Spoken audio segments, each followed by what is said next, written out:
e no duelo entre tricolores, quem saiu vencendo, ou quem venceu, foi o tricolor paulista, Gustavinho. São Paulo voltou a vencer para a alegria dos paulistas. A gente está vendo o primeiro gol, Gonzalo Tapia, belo tapa, ô Gustavinho.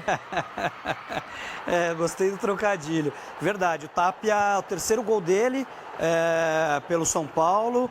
Realmente o Ferreirinha e o Luciano não estavam funcionando ali nesse ataque. Hoje o Hernan Crespo deu chance para o Tapia não desperdiçou.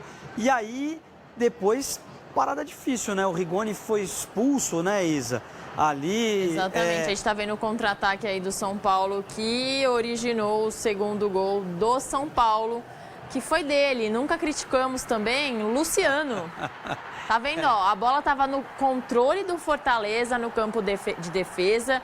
São Paulo rouba a bola e o Luciano marca, Gustavinho. Acho que ele tá meio emocionado aí porque faziam 13 jogos que o Luciano não balançava as redes, vivia um jejum bem incômodo. O atacante que não faz gols tem que se incomodar mesmo, né? Ainda mais com essa marca aí, 13 gols, estava difícil, uma situação complicada, mas você vê ali num contra-ataque, justamente porque o Fortaleza estava desesperado, Isa. O Fortaleza está na zona de rebaixamento, vive um momento delicadíssimo. Acho que o pior momento do Fortaleza nesses últimos anos, o Fortaleza que estava acostumado a disputar a final de Copa Sul-Americana, estava sempre ali brigando pelas primeiras posições do Campeonato Brasileiro, então vem passando uma fase complicada.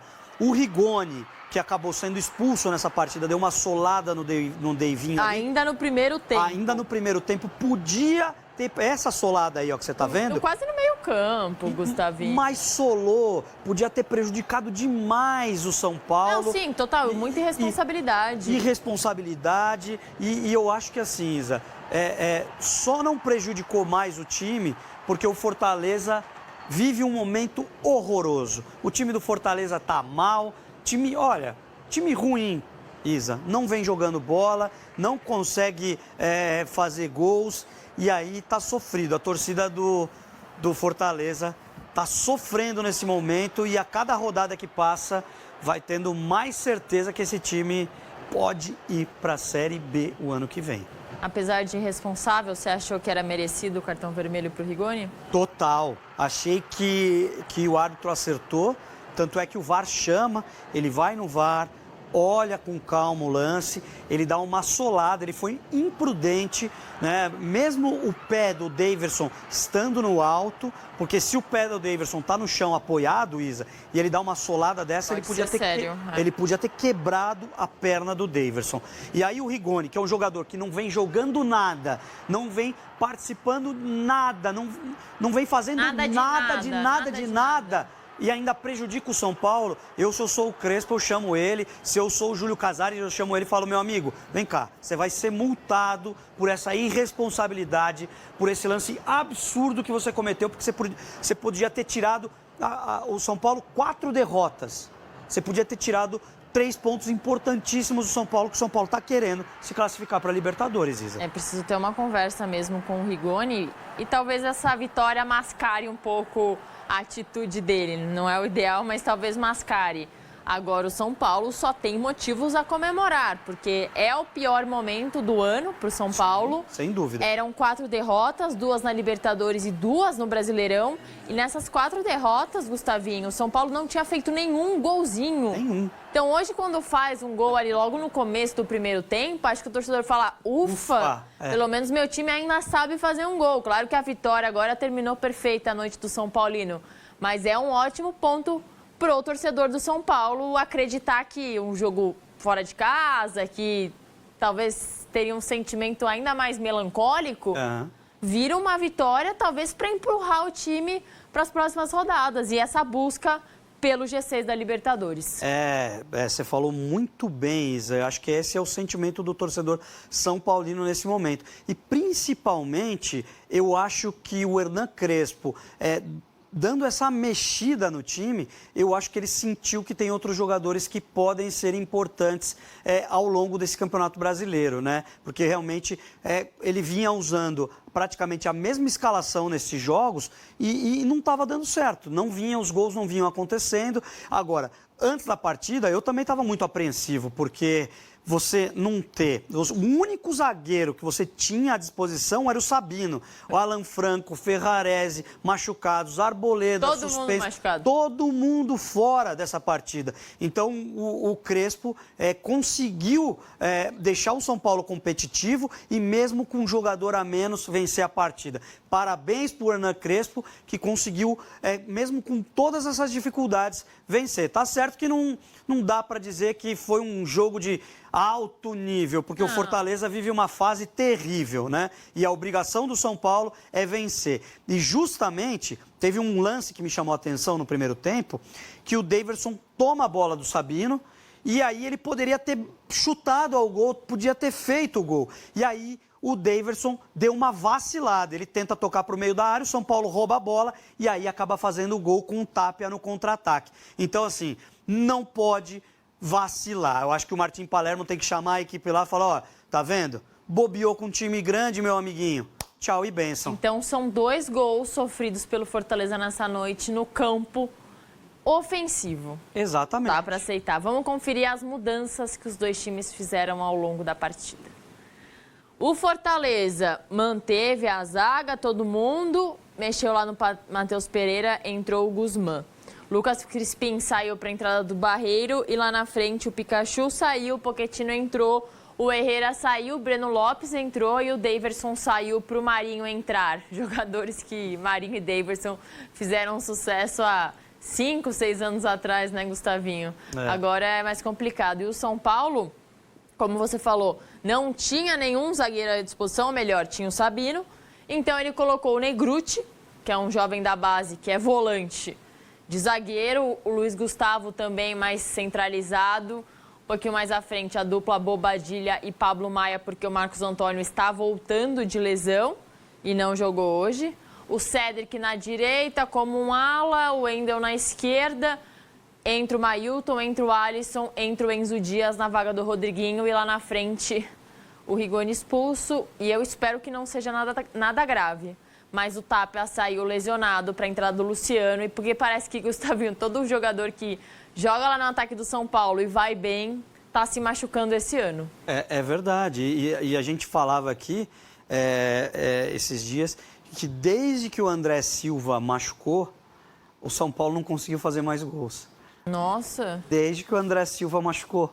O André Silva machucou, o São Paulo não conseguiu fazer um golzinho, Isa. Então a situação estava muito complicada. Não sei o que aconteceu aí, não sei se enterraram um sapo lá no Morumbi, se enterraram um sapo lá no centro de treinamento do São Paulo, mas o fato é que precisa pegar esse elenco aí, levar numa benzedeira, jogar sal grosso. O São Paulo pegar um patrocínio de sal grosso ali, em vez de fazer um churrasco, jogar na cabeça dos jogadores ali para tirar essa urucubaca, porque toda partida machuca um jogador. E o Tapia, que é um cara que hoje conseguiu fazer um golzinho, ajudar muito o São Paulo, machuca, então é mais uma preocupação para o São Paulo, que pega o Palmeiras no domingo. Olha, a situação do São Paulo tá difícil, viu? Tá duro o negócio aí. Tá difícil, mas esses 3 pontos aliviam um pouco o torcedor. Lembrando que o Marcos Antônio estava no banco e o Oscar também foi relacionado. Não dá para entender muito o treinador, né, Gustavinho? Porque na última coletiva, quando São Paulo perde o jogo no Brasileirão, o Crespo chega na coletiva, é questionado sobre o Oscar e fala: não, ele passou por uma lesão muito séria, mal consegue respirar. Ele ainda fez pouquíssimos treinos no campo. Aí hoje aparece relacionado. É verdade que ele não jogou, mas aparece relacionado. Então foi uma melhora muito rápida. E a gente vai equilibrando os pratinhos do São Paulo e vai sentindo o que está acontecendo. Vamos colocar as estatísticas na tela para o nosso comentarista falar.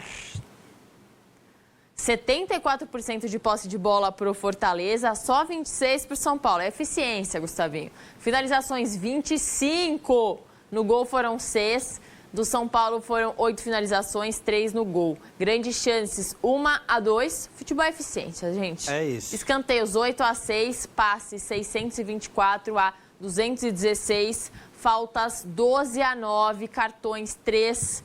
Só que o São Paulo teve um cartão amarelo e um vermelho. E o Fortaleza não conseguiu vencer o São Paulo com um jogador a menos. mais de um tempo e meio, Gustavinho. É por isso que a estatística é pró-Fortaleza, por conta desse jogador a menos. Temos também o destaque do Gil. Sabino, que era o único zagueiro representando o São Paulo nessa noite, representou bem. Representou bem. Nota 7,8. 2 finalizações, 1 no gol, 3 interceptações, 13 cortes, 19 ações defensivas, 2 de 4 duelos ganhos e nenhuma falta. Lembrando que o São Paulo, nos últimos 4 jogos, tinha sofrido gols com os melhores zagueiros do São Paulo à disposição. E hoje só tinha o Sabino e ele foi muito bem. Deu conta do recado, inclusive com o Negrutti. Com o Negrutti e o Luiz Gustavo, né? O Luiz Gustavo também estava fora já há bastante tempo, né? Jogou 90 minutos hoje o Luiz Gustavo. Exato, Isa. E aquele negócio... Quando deu essa tromboembolia pulmonar no Luiz Gustavo, muita gente se questionou, né? Até os médicos, porque existia uma possibilidade dele ter que parar de jogar bola, né? Isso aconteceu com o Rodrigo também, o zagueiro que foi do São Paulo, foi do Grêmio, foi do Vasco, né? Aconteceu essa mesma tromboembolia e ele quase por muito pouco também não parou de jogar bola. Então você vê que de repente uma solução caseira com o Negrutti, que é um menino da base, funcionou. Né? E essas estatísticas me lembram, sabe o que, Isa?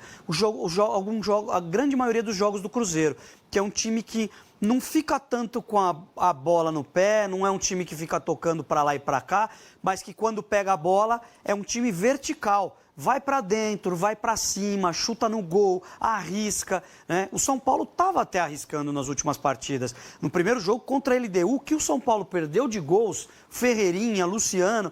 No segundo jogo também, Luciano perdeu gols importantes. E aí é aquilo que a gente fala, não pode vacilar. Você vê, você pode ter menos posse de bola, mas quando a chance aparece, você precisa fazer os gols. O gol traduz em vitória e aí o time respira aliviado, o treinador respira aliviado e a torcida do São Paulo vai finalmente conseguir ter uma noite de bons sonos. Só para a gente passar régua nesse assunto, Fortaleza é o 19º, tem só 21 pontos.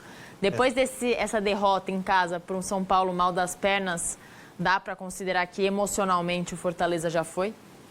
Olha, o Fortaleza está abalado emocionalmente faz tempo, Isa. Não é de agora, né? Fortaleza não vive um bom momento faz tempo. Eu acho que o Fortaleza fez contratações erradas, errou nas contratações e não dá para dizer que já foi, mas é um forte candidato a ir para a Série B, porque está fazendo muita força para cair. Não estou vendo poder de reação. As últimas partidas do Fortaleza, mesmo com uma vitória ou outra, né? Venceu o Vitória e venceu o Sport também, por 1-0, Vitória por 2-0 e o Sport por 1-0. Mas se você pegar aí, o Sport, horroroso. Um time que para mim já afundou. O Vitória está tentando se manter, venceu hoje o Ceará, está tentando respirar, mas eu acho também que é uma situação muito complicada. Eu acho que o torcedor do Fortaleza está preocupado, não é de hoje, mas hoje vai dormir com dor de cabeça, Isa.